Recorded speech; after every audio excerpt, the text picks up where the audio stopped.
back to another week or a week of the Health Unscripted podcast with Dr. D. I am Dr. Ashley Dwyer. I'm officially just going to put it out there that I am the worst podcaster ever because my consistency, these headphones all the time. If you guys remember from my previous episodes, I have this piercing on my left ear. It's like a conch piercing. It is not healed yet. It's been like 6 months. I'm over it. Almost 6 months. And it hurts with like these style headphones. Anyway, if we can get through this podcast, because it's going to be a long one, but hopefully chock full of a lot of information, because I have some crazy life updates. If you don't really follow me on Instagram or social media or any of that for you guys, and why I've pretty much taken a 2-month hiatus off of podcasting. I haven't recorded an episode since mid-September. It is just over mid-November. Oops. So just like anything, you're not going to be successful if you're not consistent. And the reason this podcast isn't successful is because I'm not consistent. But I do love that I can just like openly share things in longer form content with you guys and chop it up into little reels and post it, etc. So it's kind of like another creative outlet for me and somewhere where I can like deep dive into certain topics. So today we're going to be going over some life updates, and then it is also my birthday week. I think this is going to be released on my birthday. So if you're listening to this, it's my birthday. November 22nd is my birthday. So Wednesday, the day before Thanksgiving. And I'm kind of doing a 35 things I've learned at 35. So I'm turning 35, which to me is like, holy shit. Because it's not like I don't feel 35. Like I don't. I feel like I'm starting to look my age. I'm staring at myself in my Zoom camera right now, and I have not yet taken part in the Botox family. I hope you guys are watching this live because I'm like scrunching my face up on this screen. I don't know. 35 is just like a major number for a woman. I remember at 30, I was like, okay, I should probably get serious about my life and dating. And I ended up doing an entire career shift at 30. That is when I created the Big Day Nutrition. That is now TeamBDN Coaching. That is when I left pharmacy. Actually, I left pharmacy 3 years ago, but I started the company at 30. So my goal was to leave pharmacy. So 30 was like a big, let's get my shit together type of year and be serious and intentional about dating and learning a bunch of stuff. And now I'm at 35, and whether I want it to be real or not, biological clock is somewhat real, but that doesn't mean I'm going to like settle with the wrong person just because I want a family. So I am having to like seriously have those talks with myself about freezing eggs and like, I remember 2 years ago, I was with a new gynecologist. Like I swapped over doctors because my first gynecologist, I wasn't on birth control and my periods were infrequent and weird. And I wanted them to order blood work. And he was like, no, you're still getting them every 21 to 35 days. It's normal. We're not running your hormones. I'm like, but I want to see my hormones. Can you please put them in? He's like, no. And I was like, please write in my chart that you will not order me labs and I won't be back. And I didn't go back. I found someone who would order me labs, and now I can do it myself. But yay. So anyway, I've been with her, and I remember I went in at 33 and she's like, well, you might want to freeze your eggs now. And I'm like, whoa, I'm not even 35 yet. And now I'm about to be 35, y'all. Where does the time go? I can't even believe it's been 2 months since I recorded a podcast. Again, holy shit. So birthday week, Thanksgiving this week. Life updates at the end of September, which is why I had such a hiatus, is because I was packing and moving to get ready to move halfway across the country. I moved from South Florida to Austin, Texas. I am now a Texas resident and have been for going on 7 weeks, which to me is nuts, like that I ever left home. But you know what? I was single. I could work from anywhere. I have a really good friend out here, shout out to Casey, who was like, yo, we're both single, move out here. It'll be so fun. You have nothing holding you in Florida. I was like, well, my family's here, but like my family's also moving too. So they're kind of drifting apart and moving to the Northeast. My dad and brother already live in North Carolina. So I was like, like, if not now, when? Because I am single. The dating in South Florida is trash. Listen, Austin's not much better, but like South Florida is just, it's just South Florida, man. I can't. So I was like not loving the lonely feeling of work from home. Cause I get asked this question a lot, like, why did you move? And if you're a work from home entrepreneur, it's lonely. I was spending 95% of my time with myself and Finn, which made me really comfortable with my own company. I didn't mind it, but I wasn't very social. I would go to the gym, I'd come home and work, I'd spend weekends in. Like a lot of my friends at home are married with 2 kids or just busy doing their own stuff, right? Like you can't expect to hang out with people all the time. And so I'd probably have one social activity a weekend and like that was it. And that was fine, right? Or a week, I should say. And it was just really lonely. So Austin, I had some entrepreneur girlfriends here do the exact same thing that I do and coach just in different niches. And I came out to visit a couple of times earlier this year. And I was like, I love that I can sit at a coffee shop table with 5 different women who have 5 different businesses.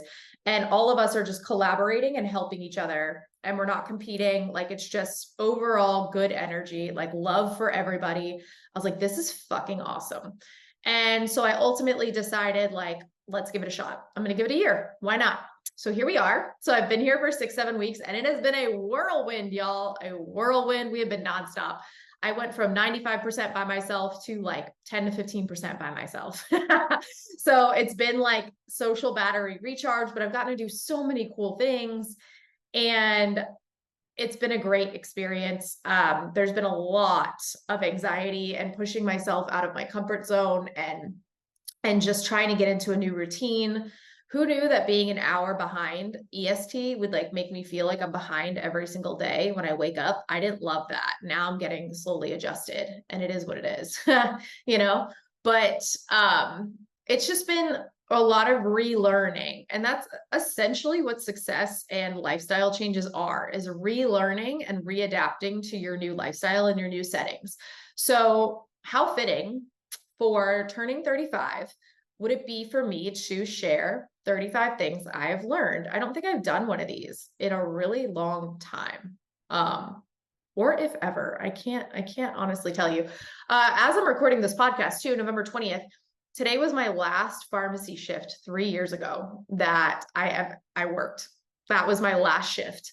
So I have been a full-time entrepreneur for 3 years now. And I am so incredibly proud of how far my team has come and how far the coaches that have been on my team, the clients that have come through TeamBDN, like who knew what this would turn into? And I still feel like we just got started. I still feel like there's so much work to be done.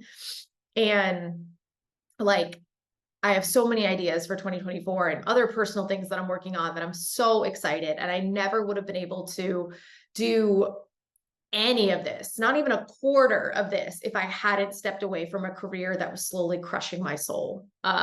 Western medicine was just not where it's at. I'm also like getting stuffed up. Texas allergies are real. It's real. And we have this like cold front coming in and it's just cloudy and foggy and rainy and I'm used to it raining every single day in South Florida and it like doesn't rain in Texas.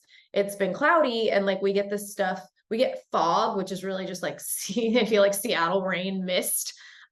It's kind of gross, but right now it's just cloudy and it's getting cold. So not used to this. This Florida girl ain't used to temperatures in the 50s at all times. So this might be a little erratic podcast and I'm going to try and go through these as fast as possible because I wrote them out on a list. They're in no particular order. There's some weird random shit on here that just came in my mind, but you'll get to know me pretty well. I feel like on here, some lifelong woo-woo stuff, some stuff you may already know, some fitness stuff. So without further ado, I'm just going to dive in. And I'm really interested to hear your takeaways after and to also, you know, have some conversations if you'd like. If you're listening to this and you have any questions or you want to shout out and relate, please, you know, share on Instagram, tag me if you're listening, message me in the DMs and we can talk about whatever. I always love to know you guys enjoy these and you're listening. Let's roll into it. 35 things I've learned as I turn 35. Woo! Okay, 1. There is no such thing as an overnight success.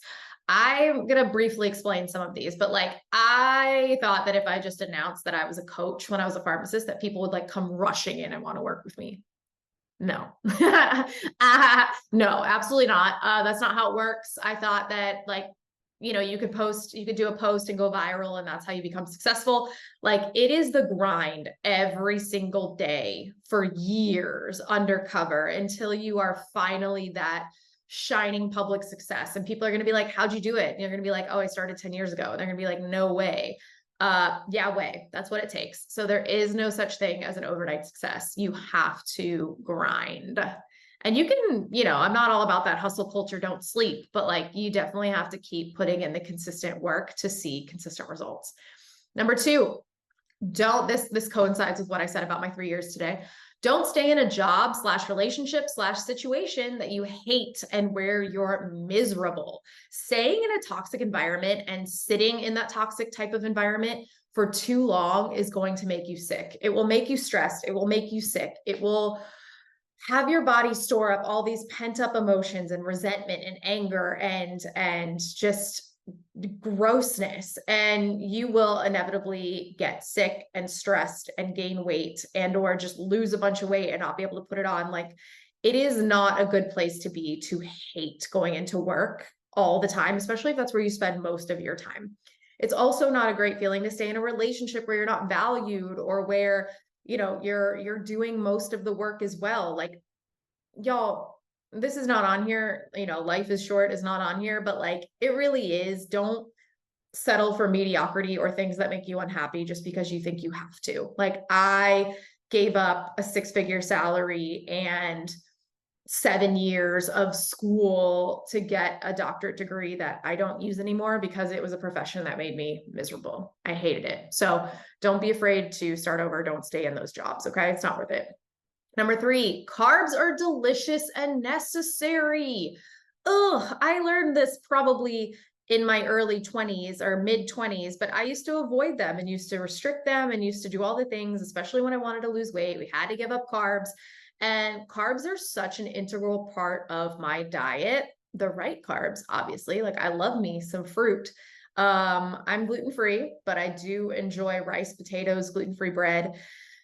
I love carbs, veggies. Like, you have to eat carbs to get fiber, and everyone should be getting 25 to 30 grams of fiber per day. You need carbs and glucose for lots of processes within the body. They are delicious and necessary. Please don't remove them from your diet. Even if you have diabetes or insulin resistance, you can eat carbs. They just need to be modified, and the types you're eating are going to need to be modified, but you need them. Keeping on the health track, number 4, sleep is underrated AF. Sleep, guys, sleep is so crucial. That's probably one of the major things that I've changed in my life, is making sure I get minimum 7.5 to 8 hours of sleep every night. If I can, 8.5 to 9. Okay. Like, if I can go to bed early enough, or if I can sleep until 7:30, right? Like, sleep has made such an impact in my recovery, my fitness level, my thyroid health, my stress levels. And if you're not a good sleeper, I take magnesium, vitamin D, and zinc before bed. I also take a probiotic, but magnesium glycinate is so good for sleep. Melatonin, don't take that. Magnesium glycinate, check it out. Dosages are like 400 milligrams, I believe. 200 to 400 milligrams a night.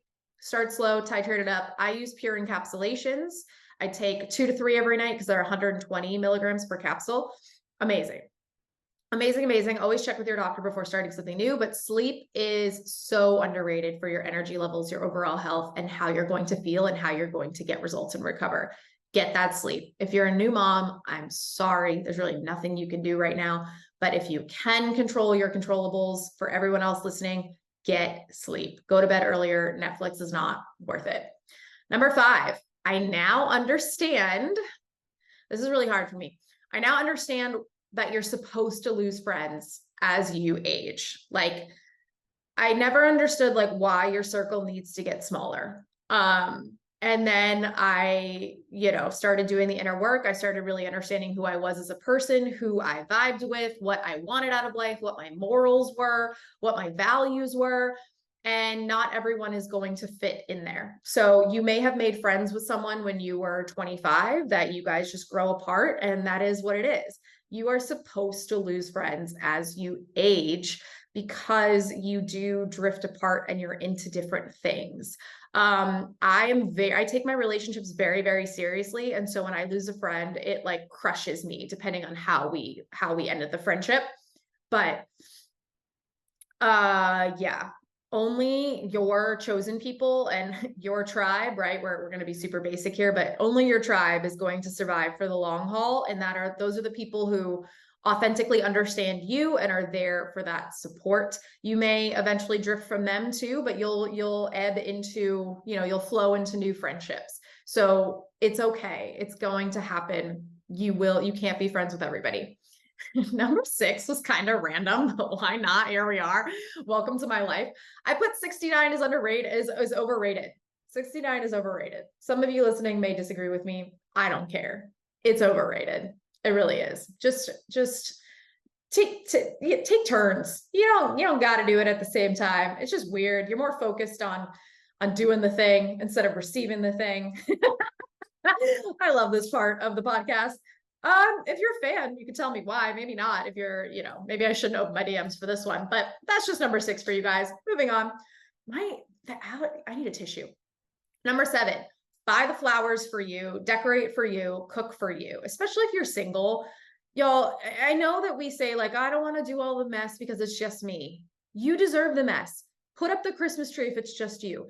Decorate for you, buy yourself flowers so it's happy when you come into your home, cook a delicious meal for you instead of doing like girl dinner. You deserve it. Do the shit for you. Adding on to that is number 8, travel solo. I was terrified to travel solo, and then I did it within the last couple of years, and it was such an amazing experience where I got to learn all about myself again and just things that I thought I was super afraid of, and I'm not. New tattoos from traveling solo. Travel abroad. Take some time to explore cities by yourself. Be safe, obviously, and book places that are safe, but it will be such a rewarding personal experience. I think everyone needs to do it. Travel solo. Number 9, dance and dance often. Maybe dancing isn't your thing, but I feel like dancing, no matter if you can dance, can't dance, just in your room, in your PJs, whatever, with your dog, in your kitchen, in your living room. It's so fun to just move your body, dance. It honestly takes away stress and loosens up things in your body. It's just a way to activate that vagal nerve as well and feel happy and put yourself back into a great mood. Do it. Plus, no one's watching because everyone's looking at their phones, right? That's the new thing. Dance like no one's watching. They're really not. They're looking at their phones. Dance. Number 10, food freedom is a myth, yet also possible. Now, bear with me here. I have food freedom. I can eat whatever I want when I want within moderation. Okay. I can. I am no longer restricted except by like dairy. I really can't have dairy, y'all. That's just my body. It's not because, I chose not to have it. It's just, hey, you're lactose intolerant. So food freedom is possible. You can come and go, but it's also a myth because you are still like, even though I have food freedom, I still track macros and I'm still confined by numbers based on my goal, or I'm still confined by allergies, or I'm still confined by this simple fact that you cannot eat whatever you want, whenever you want, and eat like a jerk and not gain weight or be unhealthy. You can't. That's just an absolute fact. So if you want more freedom than you have now, no anxiety at social events and holidays, and you're able to just pick and choose and eat in moderation and not like down a whole bag of chips because you're craving them. Speaking of cravings, they go away. Food freedom like that is possible, but the overall concept of just intuitively eating whatever you want is not a thing. Number 11, most places actually have terrible coffee. All right, so I drink black coffee. That's how I am. I even go to fun coffee shops here in Austin, and my friends are all getting this like gingerbread, pumpkin, oatmeal, peppermint, whatever type of holiday drink, lavender chai thing. And I'm like, can I just have your black drip coffee or your black cold brew? And they'll be like, that's no fun. I'm like, I genuinely enjoy coffee and I like to try the place's basic drip to see what it tastes like. And I'm not very often impressed. Maybe I'm just a hard critic, but I don't love it. I don't love most places' coffee. I will say most places' nitro is better, or cold brew is better than their hot coffee. But yeah, I like the dark stuff. I like the bold roasts. And so if you got like some pansy water bean coffee, water juice, I don't like it. Most places don't have great coffee.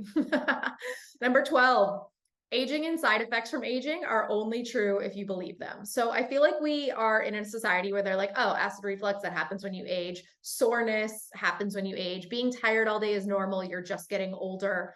No, no, it's not. It's really not. If you don't do anything about it to combat that type of stuff and work on actively living your best life and feeling your best and having optimal hormones and all of that, then yeah, you're going to feel like trash. But it's not always a norm of aging. I will say I've had to do more mobility and stuff like that now that I've gotten older. Like my body can't just like bounce into an activity like it used to at 20. But what, 5 minutes of mobility here before I start like leg day still allows me to have an incredible leg day at 35. Like, my metabolism is actually way faster now than it was in my 20s. So you're only bound by age if you allow yourself to be bound by age. Number 13, everyone is dehydrated. Drink some damn water. Drink water, y'all. Water, okay? Half your body weight in ounces plus 20 more ounces. That's what I say. A lot of you also probably need electrolytes, but I'm going to hold off there because not a lot of people sweat per day, and you need to be sweating. You also need to be active. You also need to, see some sun and touch grass, but we'll get into that. My hair is itchy. So just drink your water. Everyone is dehydrated, and no, caffeinated drinks and alcohol don't count as water. You need non-caffeinated, you need water. You can have some sparkling water, but like try and get just some real water. If you don't like it, jazz it up with some fruit or some Mio or some Crystal Light. Okay. We're adults, do things because you have to. That's not on here, but it should. I'm like peering around my list. Where are we? Number 14. The world is plagued with too much information, yet too much inaction. You can find an answer to absolutely anything online. We also have ChatGPT now and AI, and I could type in anything I want into the internet and find an answer. I have all the information at my fingertips. Does that mean I'm going to implement it and do it? Absolutely not. I could type in ChatGPT right now, give me a meal plan to lose 30 pounds in a year. Yeah, I'm going to do a year. I don't need to do that, but it's going to give me a meal plan. But does that mean I'm going to follow it? No, but I can get that information at my fingertips whenever I want it. So we have so much information that it often causes paralysis by analysis. And all we really need to do is take messy action. All we really need to do is take that step forward and start something instead of researching everything and being unsure of where we need to go. Just start, and you will learn through trial and error what works for you. In the nutrition space, this is also why a coach is amazing, because they have the correct information and mostly all of this information, but we know how to compartmentalize it and shift it towards what you need so that you don't have to guess.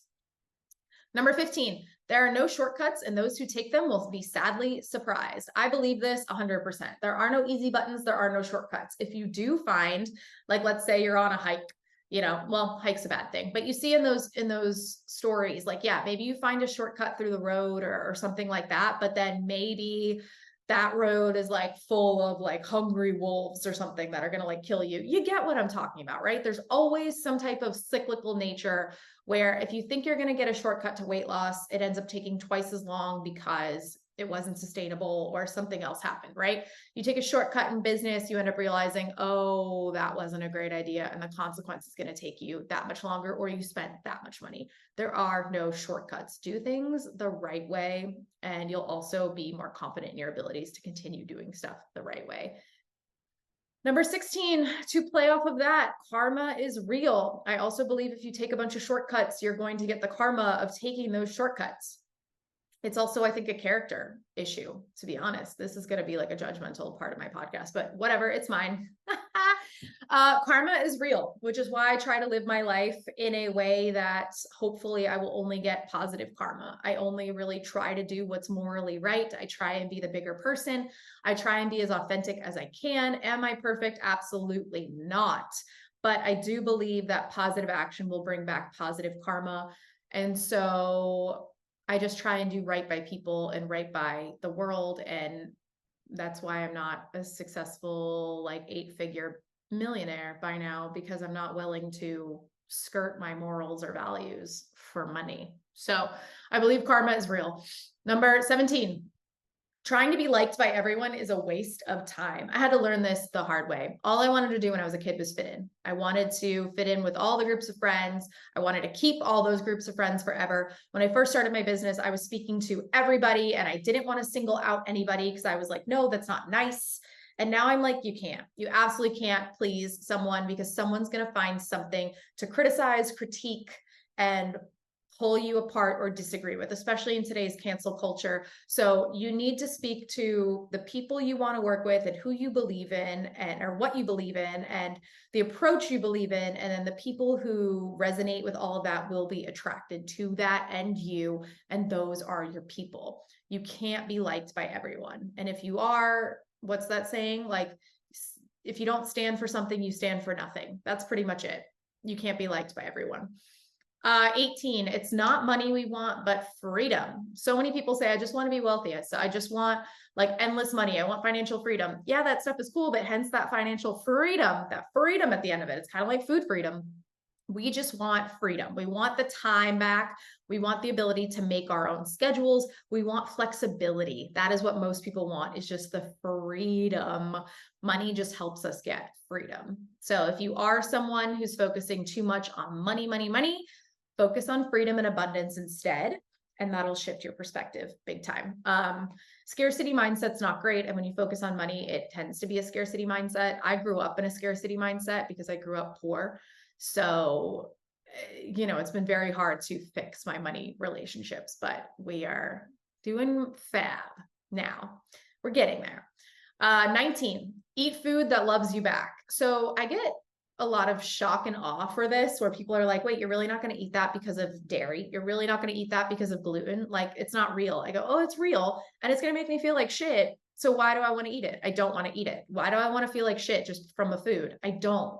So I eat the foods that I know my body gets along with and that are going to treat me well and that are going to keep me feeling good, sleeping good, looking good, etc. You know, alcohol isn't great. It doesn't love us back, but I don't do that all the time. And often if you do see me drinking, I have like one. I have one and I call it a night, you know, like it's not and not one every day either. So it's that 80-20 rule. So most of the time I'm eating food that likes me back and drinking enough water and all that stuff. And that is what you need to do for longevity. Number 20, lifting weights will give you your life back. Lifting weights is not going to make you bulky. It is going to help you live longer. It is going to make you more metabolically flexible and metabolically like an incinerator. This is what boosts your metabolism, is having more muscle mass. It's also going to help you ward off osteopenia, osteoporosis, keep your bones strong. It's going to help you have more energy, help you eat more in the long run. Muscle is underrated as a health tool.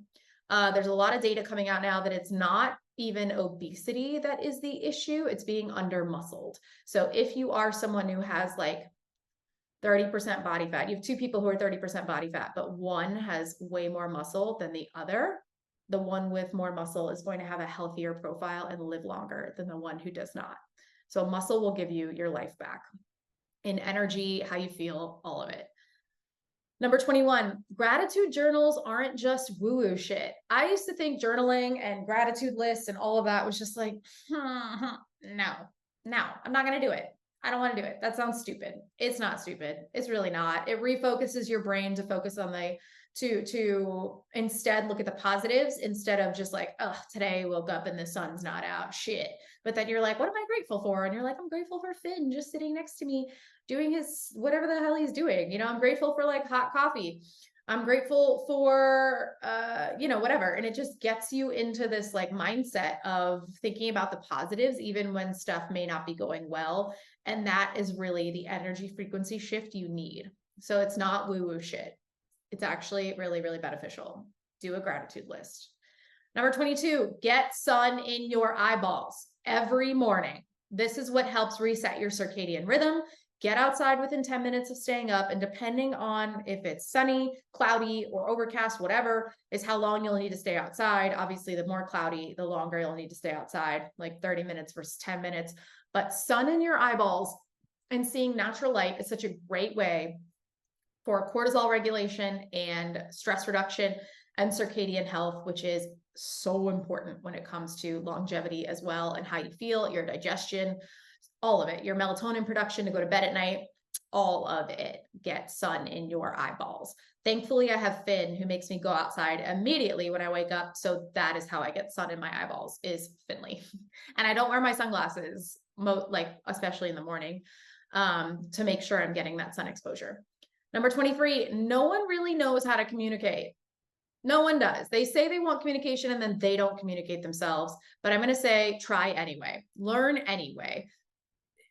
I have a thing where maybe I don't deliver the news in the best way. I'm very blunt and direct, but I will communicate to you how I'm feeling. I will communicate to you how something makes me feel. And if we should talk about it, I will communicate to you issues. I try to provide a space where you can communicate with me without judgment. And I just think that if people talked more about what was bothering them or what they liked, or just in that general sense, the world would be such a better place. We are not mind readers. Nobody's a mind reader. You're not expected to know stuff. Communicate. And then based on how that person answers you in that moment, tells you more about them than it does you, because at least you put yourself out there and tried. Communication is vulnerable. And I think vulnerability is needed. I think more vulnerability is needed instead of ego-driven avoidance, to be honest. Yeah, try to communicate anyway. Number 24, your childhood trauma wasn't your fault, but it is your responsibility to deal with. So I grew up with an alcoholic parent, and it led me into codependency and abandonment issues and just a lot of stuff growing up as a child. And while it wasn't my fault that I didn't, I couldn't have helped myself from 2 to 6 years old, right? But it is my responsibility now to deal with those things, to process those things, to, maybe grieve the childhood I didn't have, how to now have healthier coping mechanisms and attachment styles, how to be comfortable and secure enough within myself that even if someone does abandon me now, I don't take it personally and I'm able to still show up as myself, and it doesn't crush me and it doesn't open those wounds. It's forever a lifelong process, but to bring that into a partnership and just say, this is the way that I am, deal with it.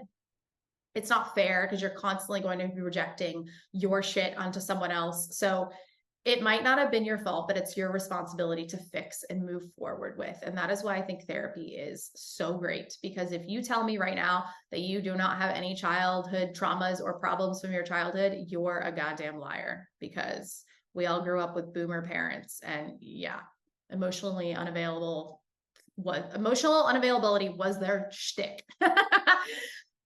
All right. So number 25, bear with me, guys. We got 10 more left. Masculine and feminine energies / roles are real. This is more woo-woo shit. And it kind of goes into dating. And I'll tell you, this was a hard lesson I learned for myself, but I also think it depends on what type of partnership you want. I am masculine as a woman. I run a business. I am in my day-to-day, I am decisive. I take action. I set things up. I am a planner. I am a leader in my business. I am masculine. I get shit done in that way. Okay. I don't want to be masculine in my relationship. And for too long, I would be the one who would reach out or make plans or be like, oh, the rules are stupid. If you like someone, you like someone, just tell them, just reach out, just, pursue them. No, that left me with partners who used me, didn't plan shit, didn't make me feel desired, and ended up being mama's boys, or I hate to use the term alpha and beta, but the beta men who couldn't lead themselves out of a paper bag. So that's not what I want to be with. I don't respect that. So in order to find a masculine man who will lead me, who I will trust to do those things, who I will, respect, and I don't want to be masculine in my relationship, I needed to learn how to drop into my feminine and allow that to happen. I needed to learn not to chase, not to pursue. I need to see their efforts. And then, yeah, eventually it becomes, where you both are pursuing each other. But at first, absolutely not. And that was a mistake I made far too many times that left me extremely disappointed every single time. So now I might be single for longer now, but I'm having way better dating experiences because of this new mindset that I've put into place. And hopefully with these actions, I will find someone who's more aligned with the type of relationship that I want in the future. So fingers crossed, y'all. I'm not finding it on Hinge, by the way. That's just, I was going to put Hinge as like the clearance section of dating, or dating apps is like the clearance section at a store, because everyone's on there who, the men anyway, who aren't really looking for anything serious. They're just there to like fuck around and get validation, but that's not on here. Anyway. Number 26, motivation isn't real, but creative brain flow is. So motivation is fleeting. It's an emotion. We can't rely on it. This is when we need to rely on balance, or on routines and habits, right? But I will say, if you are working on a project and you suddenly get that burst of energy to work on that project, right? Like I'm currently working on a certification right now. And with all the changes and stuff I've had going on and some of the tough situations that have been going on in my life, I haven't felt motivated to do the certification. And while it's been a routine and a habit for me to work on it, getting that burst of energy to like, oh, I have that creative power now. I feel like I can sit down at my computer and actually take action, which is how this podcast came to be. I have some creative energy now. I slept good, all that stuff. That is real. Flow state is real. So while I'll say don't rely on motivation, create those things, schedule them in your calendars, create those routines and habits, take advantage of the flow state when you have it. Take advantage of that burst of energy when you have it to think of ideas to make your habits and routines better so that you're less reliant on motivation. That is what I've learned. So I'm doing this today and thinking of ways to incorporate this into my schedule further because I have the flow today. Number 27, sorry. Way more people do drugs than you think. This might come as a surprise to you guys, but I mean, I was a pharmacist, but I haven't done anything except alcohol, weed, and some Adderall. That's it. I haven't done Molly, I haven't done ketamine, I haven't done Coke, I haven't tried any of those things. And growing up in South Florida, it's so prevalent. It was so prevalent in college and I was just naive. It's so prevalent at my age now. It's very prevalent for people out there. And it's just so shocking to me because I'm like, can we just not do things just the old fashioned way? Like, but I guess maybe these psychedelics and stuff were the old fashioned way. Coke is old. So maybe, I don't really know. Maybe I'm just naive, but drugs are way, way, way more prevalent than you expect. And especially in the fitness space, a lot of people are on like Anavar and PEDs and all of those things, and then telling you they're natural. And this is why you can't achieve those results. No, y'all, no. Very rare is someone straight edge or natural. I'm just thinking about what I would look like if I wasn't natural, but there's no way that I would ever fuck up my hormones again. Learn that lesson the hard way without drugs. So I'm not going to try drugs now. Not going to happen. Number 28, you won't always get closure, and that's going to need to be your closure. It really is. That is one of the hardest lessons I've had to learn and accept, is that you're not always going to get an explanation. You're not always going to get closure from a breakup. You're not always going to know why someone treated you the way they did. And you just need to accept that as being your closure, and accept that as being oh my God, I don't think my microphone was connected this entire time.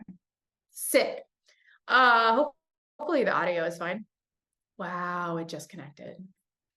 Cool, we love that. Okay, guys. It's only me in my office, so I think we're good. But you're not going to get closure. You're really not. You might get it years later. You might get it months later, but you can't rely on that to heal and move on. When you finally get it, it'll feel amazing. And you'll be like, fuck, I knew it. Like I knew it. And you'll get that confirmation and that validation, but you can't rely on it because it's not always going to happen. I'm currently waiting on some closure that I might not ever get. And I need to be okay with that as well. So that is just one of the things that I've had to get better at as time moves on. And remember that it's not always personal. A lot of the things that I've gotten closure from have ended up not being something personal with me, but ended up being an issue with them And so that also helps, where you're like, okay, it's not always about you. Okay. Not everything is about you. Number 29, rolling off of that, don't expect you from others. So that's another hard thing I've had to learn, is just because I would never do something like this to someone, or treat someone in some way, or leave someone hanging, or not communicate my issues, or just anything, doesn't mean other people are going to do that too. It doesn't mean that they respect that level of thinking. You can't expect your morals, values, and behaviors from someone else. And I wish I could expect my efficiency from other people sometimes, especially that was a big thing in pharmacy. Like, do it. But you can't expect yourself from others. And that is a hard lesson to just like choke on for the rest of your life. I didn't say it was gonna be easy, but it's a good one to learn. Number 30, no amount of makeup, fillers, or surgery is going to make you love yourself more. This is a big one, and especially one in the fitness space, where no amount of, it's an inside job. Okay. No amount of weight loss is going to make you love yourself more. If you don't love yourself already where you were before you started, might make you feel better about yourself, but there's always going to be that piece of you that doesn't think you're worthy. And I had that as well growing up because of abandonment issues and all the stuff. I was not worthy as a child for the attention that I deserved. That is the narrative I created in my head.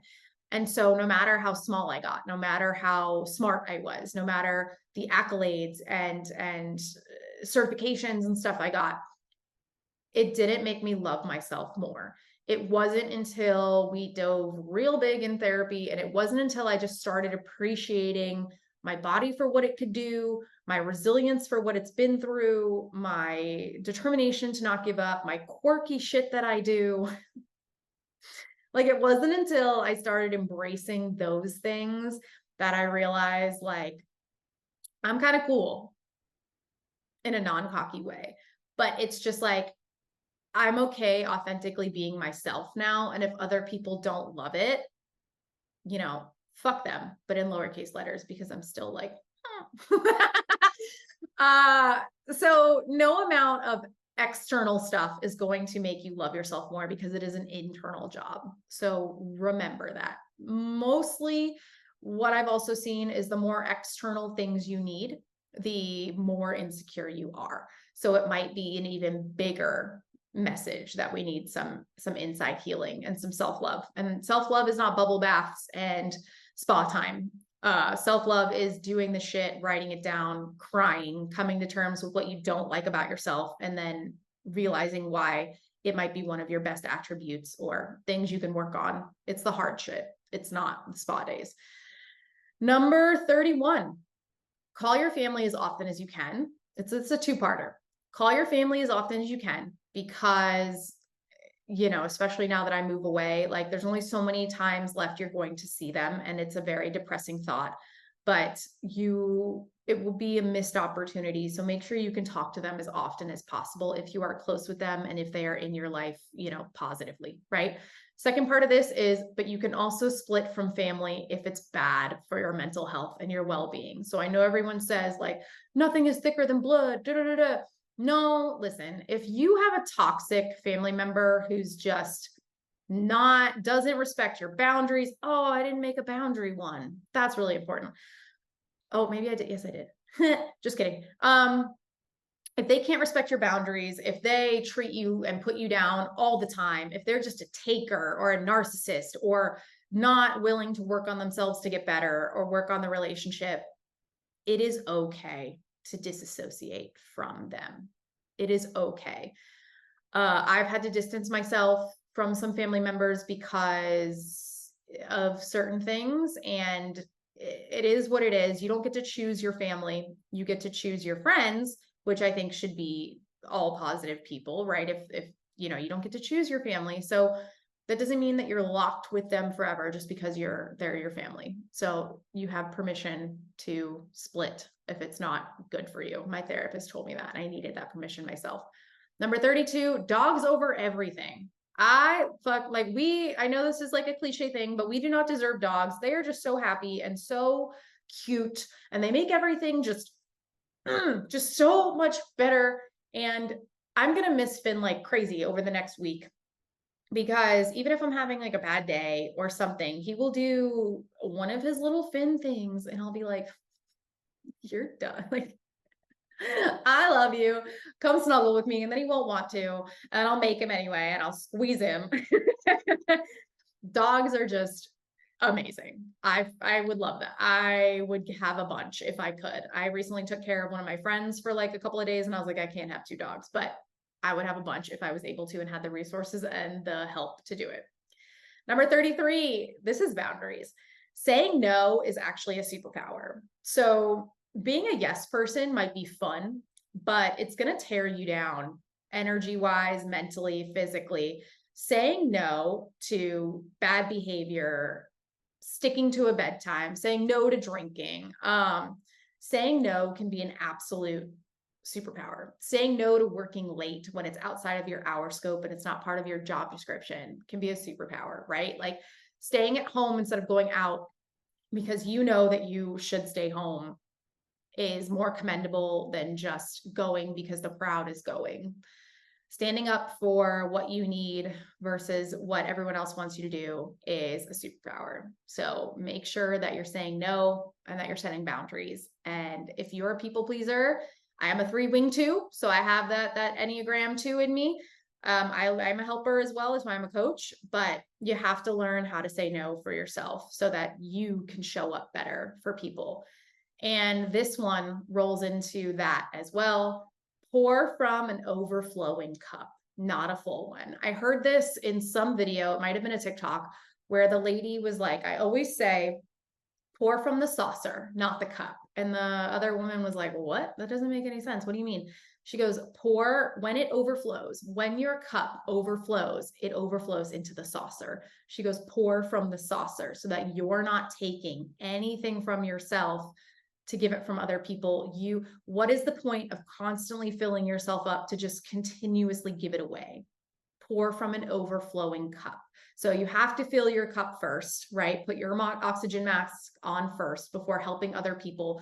But that doesn't mean you need to deplete yourself to help other people. You can pour yourself up enough and build yourself up enough to overflow and then give that to people. I thought that was beautiful and I absolutely love it. And it goes along with boundaries and energy setting.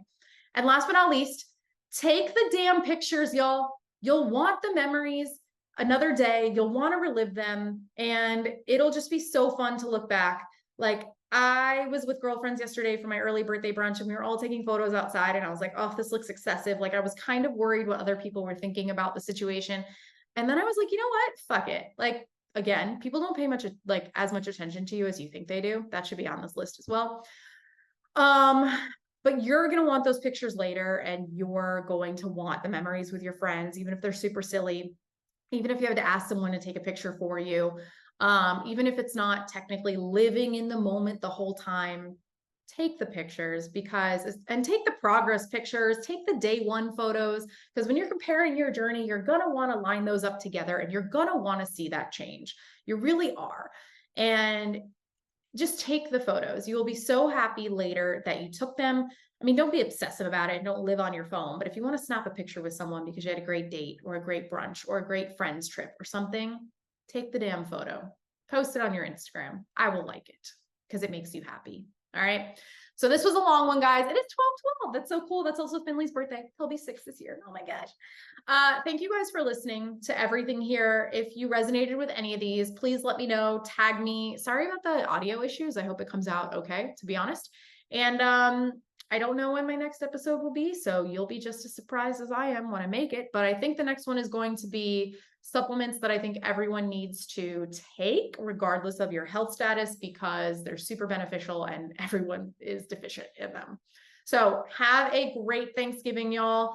Stay safe. Have a happy holiday season. We'll be back probably at the end of November, early December. Duh. We are also running our Black Friday specials right now. Of course, I have to pitch our sales because they are the best sales we run all year long. And the only time we do massive discounts like this is Black Friday. We're giving away up to 3 months of free coaching. So if you buy 3, you get 1 free, buy 6 months, you get 2 months free, and buy 12 months, you get 3 months free of any of our fitness coaching packages, or, you know, you could do nutrition and fitness or just nutrition only. You literally can save up to $1,000 to $1,200 depending on the plan. It's the most affordable option. We can split the payments up over the extra months, so it brings those payments down, which is incredible savings and more affordable, budget friendly.